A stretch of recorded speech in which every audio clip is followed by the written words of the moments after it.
Olá, boa tarde a todo mundo que está acompanhando a gente aí pelo JTV UFMA.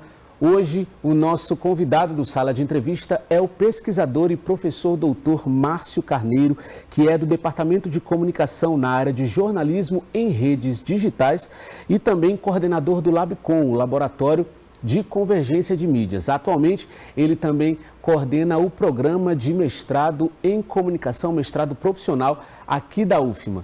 Professor, muito obrigado por ter aceitado o nosso convite. Obrigado a você, Robert. Professor, o senhor também foi agraciado aí com o prêmio Adelmo Genro Filho na categoria Pesquisa Aplicada em 2022. Esse prêmio ele é organizado pela Associação Brasileira de Pesquisadores em Jornalismo. O nome do seu trabalho, ele é bem longo, né? Mas ele é muito importante, muito útil. Será e já está sendo muito útil aí para os pesquisadores e para os jornalistas. O trabalho Jornalismo e Big Data, protocolo de abordagem e suíte de ferramentas de coleta e análise de dados em grandes volumes para jornalistas e pesquisadores. Professor, qual o objetivo do seu trabalho?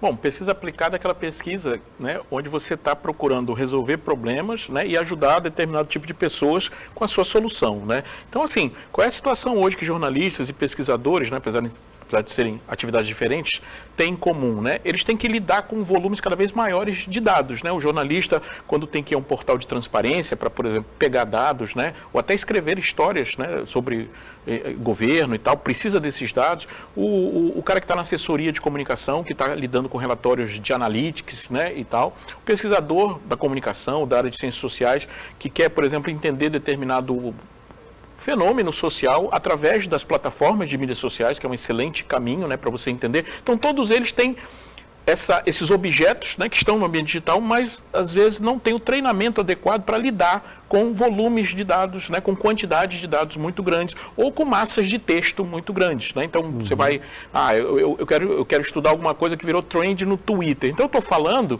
de um conjunto de milhares, às vezes até milhões de publicações, né, que eu não tenho a menor condição de processar manualmente, né? Então, assim, o trabalho vai nesse sentido, ou seja, de trazer para esses profissionais, tanto do jornalismo quanto da ciência, né, na nossa área, ferramentas, uma espécie de ponte, né, onde eu posso trazer coisas da inteligência artificial e tal, sem que a pessoa tenha que virar um programador ou refazer seu curso, né, mas assim, atendendo uma necessidade que é contemporânea, que é essa situação de excesso de dados, né, é mais ou menos isso.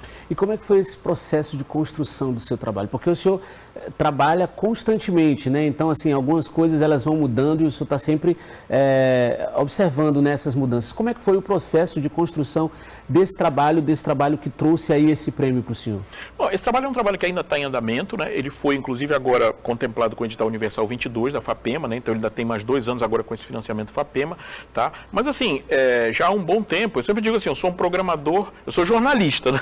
Mas sou um programador robista, né? Ou seja, o que um programador profissional faz em 2 horas, eu faço em 2 semanas, mas acabo fazendo. Então, ao longo do tempo, justamente nos meus projetos de pesquisa, eu fui desenvolvendo algumas ferramentas e principalmente entendendo que para você que não é do ramo, você precisa, do ramo que eu falo assim, da ciência de dados, ou seja, que não foi treinado para lidar com isso, você precisa de uma certa orientação para poder ver como é que, você precisa entender, por exemplo, que a fonte dos dados, por exemplo, é um portal de transparência, então você vai abordar, né, você vai extrair esses dados de um jeito, porque um portal de transparência ele é feito para servir dados, é mais fácil. Um site, por exemplo, ele pode ter muito conteúdo legal, mas ele não está ali para te entregar, não tem um botãozinho lá, me dá o que às vezes não tem. Então você já vai usar um outro tipo de técnica, de scrapping, de raspagem de dados. Se for uma plataforma de mídias sociais, já é uma outra. Então, assim, primeiro você precisa entender que procedimentos você faz de acordo com a fonte original dos dados. Essa é a ideia do protocolo. Então, tudo que eu já vinha fazendo, vamos dizer assim, para o meu trabalho individual, né?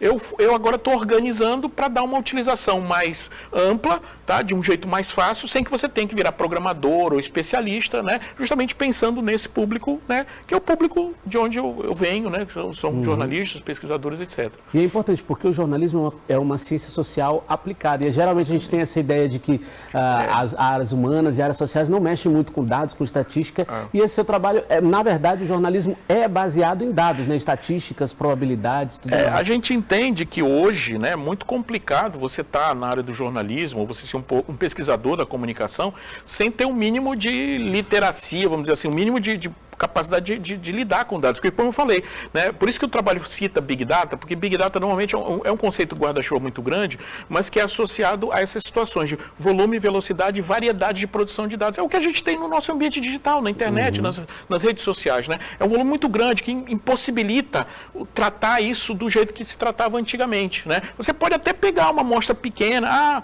eu vou pegar 100 tweets na mão ali, copiar e colar e tal. Só que isso não te dá, é uma amostra tão pequena que não te dá possibilidade, por exemplo, de entender padrões, de fazer inferências. Então, assim, você fica muito limitado, né? O jornalista também vai ter dificuldade. Então, desde a graduação, meu trabalho, né? Por exemplo, no laboratório de web jornalismo, eu falo de planilha, eu falo de coisa. O aluno às vezes fica, né? Mas é uma necessidade, o mercado cobra isso também, né? Ou seja, hoje em dia a empregabilidade no jornalismo está muito associada a saber lidar com dados, com visualização de dados, né? Que é uma forma legal de você comunicar coisas mais complexas. Então, isso tudo, eu não estou inventando nada, né? As coisas já existem. O que a gente está tentando fazer é essa ponte, ou seja, facilitar a vida dessas pessoas para que elas possam, né, fazer pesquisas melhores ou se colocar no mercado de um jeito melhor, ou enfim, até para o caso do pessoal que a gente está formando agora, né, porque minha área é formação de recursos humanos, a gente entregar para o mercado, né, ou para pesquisa, para academia, pessoas que estão mais, vamos dizer assim, adaptadas à situação atual, né, que é excesso de dados, né? Então, você goste ou não, né, você vai ter que lidar com isso, né? Essa história de, eu sou de humana, eu digo sempre para os meus alunos, todo mundo nasceu com o lado direito e o lado esquerdo do cérebro, então está plenamente capacitado para trabalhar com a criatividade, com a lógica e tal. Alguns, claro, com treinamento, né, com vontade, com apoio ou com algum tipo de... vai mais para um lado ou para o outro, mas está todo mundo plenamente capacitado para lidar com as duas coisas. Então não tem essa, né? É uma necessidade. Agora, o senhor é um pesquisador, assim, nato e o senhor está sempre pesquisando, né? E como é que foi para o senhor produzir conhecimento nesse período de pandemia e também num período onde a ciência tem sido tão descreditada?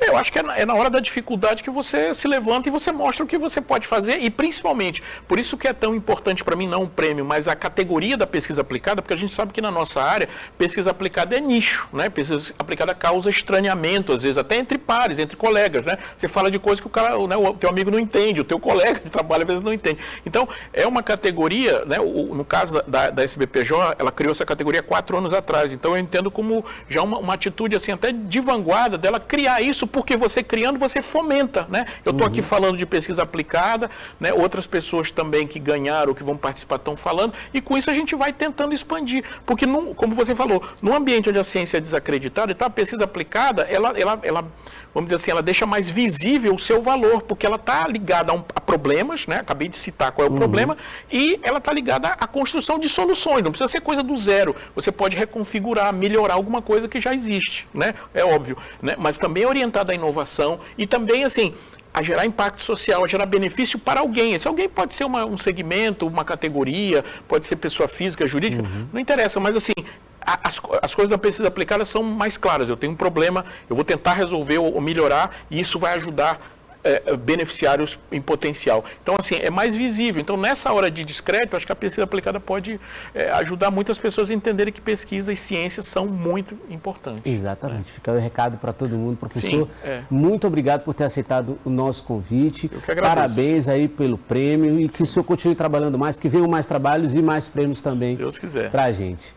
Hoje a gente conversou com o Márcio Carneiro, que é pesquisador e professor doutor em comunicação aqui da Universidade Federal do Maranhão. O Sala de Entrevista fica por aqui. Até a próxima.